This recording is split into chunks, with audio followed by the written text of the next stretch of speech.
वो मखलूक जो अपना दिल बाहर निकाल कर भी जिंदा रहती है।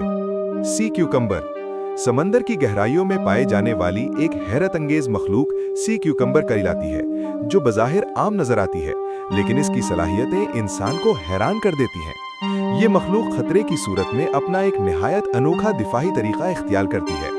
जब कोई दुश्मन हमला करता है तो सी क्यूकम्बर अपना अंदरूनी उज़्व, जिसे लोग आमतौर पर दिल या आंतें समझते हैं, जिस्म से बाहर निकाल देती है।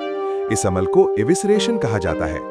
हैरत की बात यह है कि इतना बड़ा नुकसान होने के बावजूद सी क्यूकम्बर जिंदा रहती है। वक्त गुजरने के साथ ये मखलूक अपने खोए हुए आज़ाद दोबारा पैदा कर लेती है, जिसे रीजेनरेशन कहा जाता है। ये सलाहियत इसे कुदरत की चंद मुनफरिद तरीन मखलूक़ात में शामिल करती है। सी क्यूकम्बर समंदर की सफाई में भी अहम किरदार अदा करती है। ये रेत और मिट्टी को खाकर इसे साफ करती है, जिससे समंदरी माहौल मुतवाजिन रहता है।